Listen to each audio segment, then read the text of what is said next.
తెలంగాణ రాష్ట్రంలో అనుమతులు లేకుండా అనేక మదర్సాలు కార్యకలాపాలు సాగిస్తున్నాయని వాటిపై ప్రభుత్వ నియంత్రణ కొరవడిందని మెదక్ ఎంపీ రఘునందన్ రావు ఆరోపించారు. బీజేపీ రాష్ట్ర కార్యాలయంలో మీడియాతో మాట్లాడిన ఆయన రాష్ట్రంలోని కొత్తగా వెలుస్తున్న మదర్సాల్లో ఎన్నింటికి అధికారిక అనుమతులు ఉన్నాయో స్పష్టం చేయాలని డిమాండ్ చేశారు. ఈ విషయంపై ముఖ్యమంత్రి రేవంత్ రెడ్డికి లేఖ రాయనున్నట్లుగా తెలిపారు.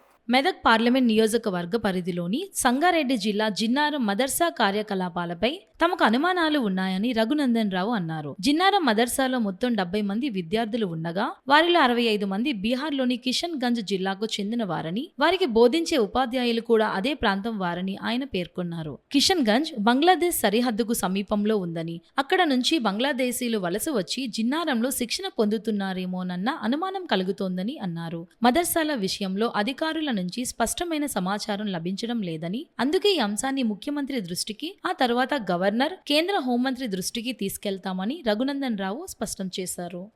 నేను నాకున్న సందేహాల్ని సాక్షాత్తు రాష్ట్ర డీజీపీ గారి ముందు ఉంచడం జరిగింది. అసలు మదర్సాలో ఎవరుంటున్నారు? మదర్సాల్లో ఉన్నటువంటి 70 మంది ఏ ప్రాంతానికి సంబంధించిన వాళ్ళు? వాళ్ళ తల్లిదండ్రుల ఐడెంటిటీ ఏంది? ఏ ఊరు నుంచి వచ్చినారు వాళ్ళు? మదర్సా ఏ రోజు స్థాపించినారు? మదర్సా స్థాపించడానికి ఏమైనా అనుమతులు తీసుకున్నారా? మదర్సాలో తెలంగాణ వాళ్ళు, జిన్నారం వాళ్ళు, మెదకోళ్ళు, మా బొల్లారం వాళ్ళు ఎవరైనా పిల్లలు ఉన్నారా? అసలు ఈ మదర్సా ఎవరి కోసం కట్టినరు? ఏ దేశస్తుల కోసం కట్టిరు? అట్లీస్ట్ తెలంగాణ వాళ్ళు కాకపోతే, మా మెదకోళ్ళు కాకపోతే హైదరాబాద్ వాళ్ళు కాకపోతే ఇంకెవరైనా పక్కూరులో వచ్చిర్రా అనేది చూస్తే పోలీసులకి నేను కేటగారికల్గా డీజీపీ గారికి చాలా స్పష్టంగా చెప్పడం జరిగింది. వీళ్ళంతా బయట దేశస్తులు, వీళ్ళ ఐడెంటిటీ మీద ఒక ఎంక్వైరీ జరపాలి. అసలు ఆ మదర్సాలు నా మెదక్ పార్లమెంట్ పరిధిలో ఉన్న జిన్నారం మండలంలోనే ఇంకోటి శివానగర్లో ఒక మదర్సా ఉంది. సంగారెడ్డి నుంచి సదాశివపేట పోతే హైవే మీద ఒక మదర్సా ఉంది. వీటన్నింటి లోపల జరుగుతున్నటువంటి కార్యకలాపాల మీద నాకు అనుమానం ఉంది. మొత్తం మెదక్ పార్లమెంటే కాకుండా ఈ రాష్ట్రంలో ఉన్న మదర్సాలేని, అనుమతులేని, అందులో ఉంటున్న వాళ్ళు ఏ దేశం, ఏ రాష్ట్రం వాళ్ళు, వాళ్ళ ఐడెంటిటీని ఒకసారి చెక్ చేయాలని నేను రాష్ట్ర డీజీపీ గారికి చెప్పినాను. కానీ పోలీసుల ప్రవర్తన ఎట్లుంటుందో మీకు అందరికీ తెలుసు. ఏం చేస్తున్నారో చెప్పరు, ఏం చేయాలనో చెయ్యరు. అదేంటి అంటే కాన్ఫిడెన్షియల్ ఇన్వెస్టిగేషన్ చేస్తూ ఉన్నాం, బయటికి చెప్పలేమనే మాటలు తప్పితే కొత్తగా ఏం కనబడదు. కానీ ఈ జరిగిన సంఘటన మీద మేము మా పార్టీకి సంబంధించినటువంటి ఒక 4 వ్యక్తులు అసలు జిన్నారం మదర్సాలో ఏం జరిగింది అనేటువంటి విషయంలో ఒక 4 గత వారం రోజులుగా అక్కడ ఏం జరుగుతుంది అనేటువంటి విషయంలో విచారణ జరిపినప్పుడు మొత్తం తెలంగాణ కాదు దేశం మొత్తం ఆశ్చర్యపోల్సినటువంటి విషయాలు ఉన్నాయి. అక్కడ ఆ మదర్సాలో 70 మంది విద్యార్థులు చదువుకుంటున్నారు.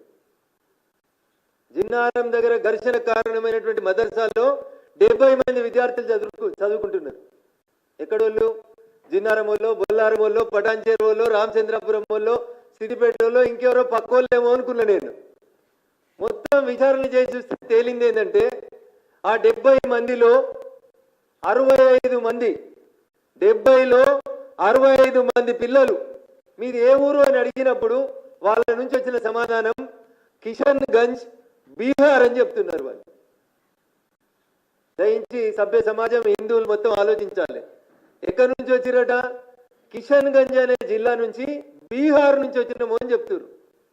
మీ తల్లిదండ్రులు ఎక్కడున్నారు అని అడిగినాం. నెక్స్ట్ ప్రశ్న, మా తల్లిదండ్రులు అంతా బీహార్లో ఉన్నారు సార్ అని చెప్పారు వాళ్ళు. సో తల్లిదండ్రులు బీహార్లో ఉన్నారు, వాళ్ళు పుట్టింది బీహార్లో, వచ్చింది ఎక్కడికి? జిన్నారంకి వచ్చారు. పోనీ జిన్నారం మీద పెద్ద హైటెక్ సిటీ, అదేదో పెద్ద మున్సిపాలిటీ, సర్వాంగ సుందరంగా ఉంది, వీళ్ళు వచ్చిరు ఆడేదో చేస్తున్నారు, అదేదో కాస్మోపాలిటన్ సిటీ అంటే కాదు, చిన్న మండల కేంద్రం. ప్రశాంతంగా ఉన్న ఒక మండల కేంద్రానికి ఒక మదర్సాను తెచ్చిపెట్టిరు. బీహార్కి వెళ్ళి పిల్లలు అని చెప్తారు. మాకు అనుమానం ఉంది అది కిషన్ గంజ్ కాదు, బీహార్ కాదు. Kishanganj is adjacent to Bangladesh. బంగ్లాదేశ్కి కిషన్ గంజ్కి మధ్యలో బార్డర్ ఉంటుంది, గీత. వీళ్ళంతా పేరు కిషన్ గంజ్ అని చెప్తారు, కానీ వీళ్ళ దగ్గర ఒక ఆధారం కానీ తల్లిదండ్రుల గురించి కానీ వాళ్ళు సరైన సమాచారం చెప్తలేరు. బహుశా ఈ మదర్సాలో ఉన్న 65 మంది కూడా బంగ్లాదేశ్ నుంచి వచ్చి జిన్నారంలో శిక్షణ పొందుతున్నట్టు నాకు అనుమానంగా ఉంది. ఇదే విషయం నేను రాష్ట్ర డీజీపీ గారిని కలిసినప్పుడు చాలా స్పష్టంగా చెప్పినాను. పిల్లల ఐడెంటిటీ ఎంక్వైరీ చేయండి అని ఎంక్వైరీ చెప్తాం. ఇంకా దారుణం అన్న, పిల్లలంతా అడికెళ్ళి వచ్చిర్రు అనుకున్నాం. అసలు మదర్సా ఎవరు నడుపుతుర్రు, మదర్సాల చదువు చెప్పే సార్లు ఎవరు అనేది ఎంక్వైరీ చేసినాం. మదర్సాల చదువు చెప్పేందుకు వచ్చిన సార్లు కూడా మీది ఏ ఊరు అంటే మాది కిషన్ గంజ్ బీహార్ అని చెప్తున్నారు వాళ్ళు.